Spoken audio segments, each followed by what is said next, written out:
नमस्कार, खबर प्रधान देख रहे हैं आप और मैं हूं आपके साथ संगीता श्रीवास्तव। उन्नाव रेप केस को लेकर सुबह से ही सबकी निगाहें सुप्रीम कोर्ट के फैसले पर टिकी थी। सुप्रीम कोर्ट के परिसर पे लोगों का जमावड़ा था। फैसला आया और एक बार फिर देश की सियासत और न्याय व्यवस्था के केंद्र में रहा। दरअसल बीजेपी के पूर्व विधायक कुलदीप सिंह सेंगर को दिल्ली हाई कोर्ट से राहत मिल गई है।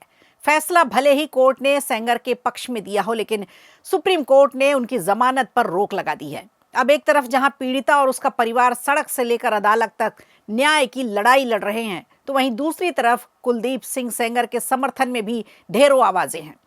बीते दिनों दिल्ली हाईकोर्ट के बाहर कई महिलाओं ने जमकर प्रदर्शन किया था। वहीं रविवार को पीड़िता और उसके परिवार और साथ में सामाजिक कार्यकर्ताओं ने दिल्ली के जंतर मंतर पर सेंगर की उम्रकैद की सजा निलंबित किए जाने के खिलाफ जोरदार प्रदर्शन भी किया। पीड़िता ने साफ शब्दों में कहा कि उन्हें और उनके परिवार को अतिरिक्त सुरक्षा दी जानी चाहिए। पीड़िता ने मुख्यमंत्री से अपील करते हुए कहा कि ये लोग बहुत ही शक्तिशाली हैं, कृपया अपनी बेटी को बचाइए। ये इस तरह के बयान थे पीड़िता की तरफ से। पीड़िता ने कहा कि मेरे पति को नौकरी से निकाल दिया गया है, हम बेरोजगार हैं, हम आखिर कहां जाएंगे। वहीं पीड़िता की मां ने कहा कि उन्हें सर्वोच्च न्यायालय पर पूरा भरोसा है और उम्मीद है कि न्याय जरूर मिलेगा। उन्होंने आरोप लगाया कि हमें पीटा गया, हमारे रिश्तेदारों को पीटा गया और हमारे खिलाफ झूठे मामले दर्ज कराए गए। हम सरकार से अपील करते हैं कि कुलदीप सिंह सेंगर को रिहा न किया जाए। चलिए अब जरा नजर डालते हैं दूसरी तरफ की कहानी पर कि दरअसल कहानी और क्या है। कुलदीप सिंह सेंगर की बेटी ऐश्वर्या सेंगर लगातार अपने पिता के समर्थन में सामने आ रही हैं और बयान दे रही हैं। सोशल मीडिया से लेकर सार्वजनिक बयानों तक वो अपने पिता को निर्दोष बता रही हैं और अपने पिता के पक्ष में आवाज बुलंद कर रही हैं। ऐश्वर्या सेंगर ने हाल ही में एक पोस्ट में लिखा कि उन्नाव के लोगों से अपील है कि वो किसी भी तरह के धरना प्रदर्शन का रास्ता ना अपनाएं। उन्होंने लिखा कि आप हमारा परिवार हैं, इस कठिन समय में हमें धैर्य नहीं खोना चाहिए। हमें न्यायिक प्रक्रिया पर पूरा भरोसा है और आपके संयम और आशीर्वाद से ही हमारी हिम्मत बनी हुई है। ऐश्वर्या सेंगर इससे पहले भी चर्चा में रही हैं। उन्होंने कांग्रेस सांसद प्रियंका गांधी और राहुल गांधी पर भी निशाना साधा था। साल 2022 के विधानसभा चुनाव में कांग्रेस ने उन्नाव रेप केस की पीड़िता की मां को टिकट दिया था।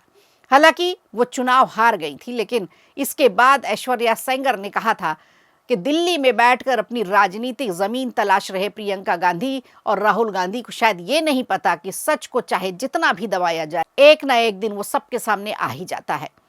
उन्होंने ये भी कहा कि उन्नाव की जनता ने प्रत्याशियों की जमानत जब्त कराकर ये बता दिया कि कौन सच्चा है और कौन झूठा है। चलिए अब आपको बताते हैं कि कौन है ऐश्वर्या सेंगर।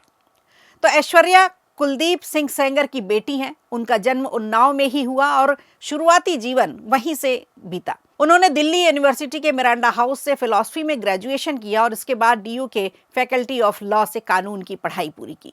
उन्नाव केस को लेकर वो सोशल मीडिया पर काफ़ी एक्टिव हैं।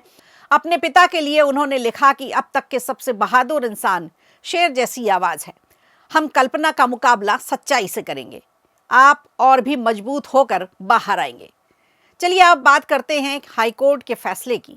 दरअसल दिल्ली हाईकोर्ट ने 23 दिसंबर को कुलदीप सिंह सेंगर को उम्र कैद की सजा निलंबित कर उन्हें सशर्त जमानत दी थी। उसके बाद से ही बवाल मचना शुरू हो गया था।